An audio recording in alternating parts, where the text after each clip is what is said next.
성경은 일관되게 하나님의 공급하심과 그리스도를 통한 생명을 중심 주제로 다룹니다. 구약에서는 광야에서 하늘로부터 내린 만나를 통해 하나님의 백성을 먹이시고 돌보신 은혜를 보여주고, 신약에서는 예수님께서 직접 나는 생명의 떡이라고 선언하시며 자신이 영적 생명을 주는 참된 양식임을 선포하십니다.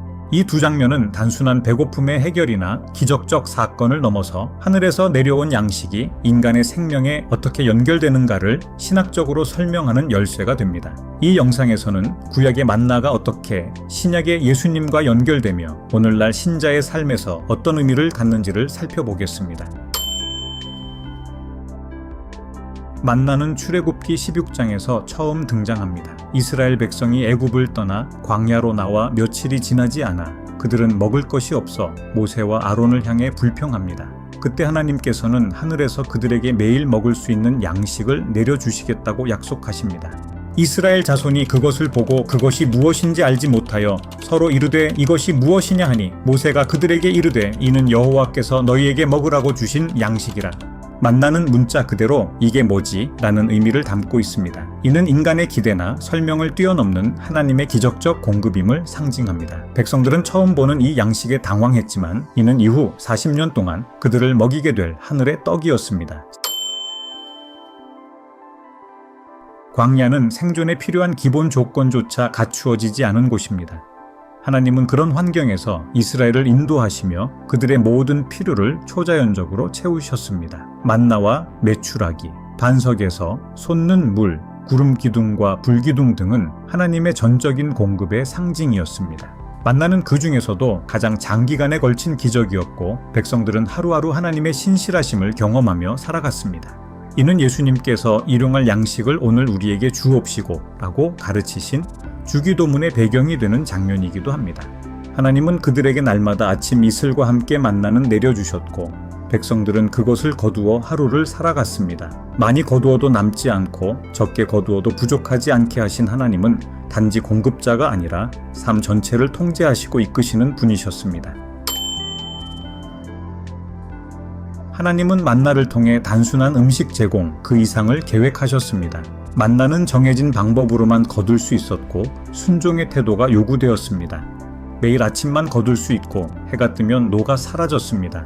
하루치만 거두고 남겨두면 벌레가 생겨 썩었습니다. 단, 안식일 전날에는 이틀치를 거두어야 하며 이때는 썩지 않았습니다. 모세가 그들에게 이르되 아무든지 아침까지 그것을 남겨두지 말라 하였으나 썩은 냄새가 나고 벌레가 생긴지라. 이러한 규례는 하나님의 말씀에 대한 신뢰와 순종의 훈련이었습니다. 인간의 본성과 탐욕은 이 법을 시험했지만 하나님은 철저히 그것을 드러내시고 매일 하나님을 의지하는 삶을 가르치셨습니다. 만나는 그 자체로도 기적이었지만 동시에 하나님의 성품과 인간의 반응을 드러내는 교훈이었습니다. 하나님의 공급은 오늘의 필요에 맞추어 주어집니다.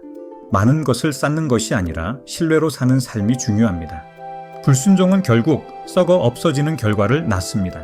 예수님은 이 만나를 통해 백성들이 배불렀지만 결국 죽었다고 말씀하셨습니다. 이는 만나가 일시적인 생명을 유지하게는 했지만 영원한 생명을 주는 양식은 아님을 암시합니다. 요한복음 6장은 구약의 만나와 예수님의 생명의 떡 선언을 연결하는 핵심 본문입니다. 이 장은 오병이어 기적으로 시작합니다. 예수님께서는 보리떡 5개와 물고기 2마리로 5,000명을 배불리시는 기적을 베푸셨고 이는 광야에서 만나를 경험한 이스라엘 백성을 떠올리게 했습니다. 이는 참으로 세상에 오실 그 선지자라 하더라. 사람들은 예수님을 억지로 임금 삼으려 했고 다음 날 다시 찾아와 더 많은 표적과 양식을 기대합니다. 하지만 예수님은 그들의 동기를 꿰뚫으시고 육신의 떡이 아니라 영혼의 떡이 필요함을 말씀하십니다. 이 전환점을 통해 예수님은 구약의 만나는 단지 모형이며 진짜 양식은 바로 자신임을 계시하십니다. 요한복음 6장에서 예수님은 7가지 자기 선언 중 첫 번째로 이렇게 말씀하십니다.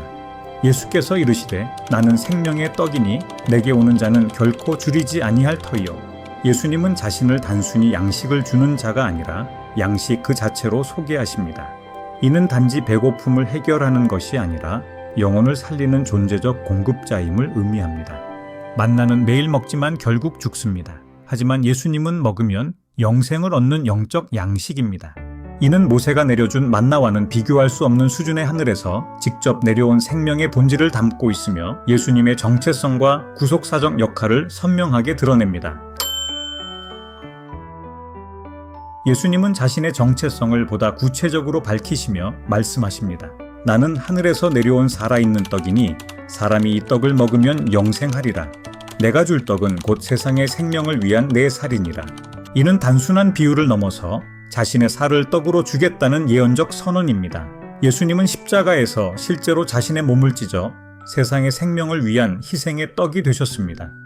구약의 만나는 물리적 생존을 위한 양식이었다면 예수님의 살은 구원을 위한 속죄의 떡이 되었습니다.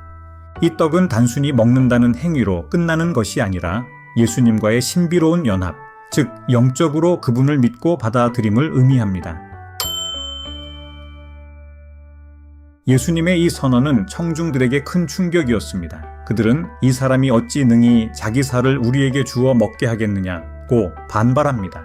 유대 전통에서는 피를 마시는 것은 부정한 행위였고 살을 먹는다는 개념은 극도의 금기와 충돌하는 내용이었습니다. 예수님은 그럼에도 불구하고 물러서지 않으시고 다음과 같이 선언하십니다.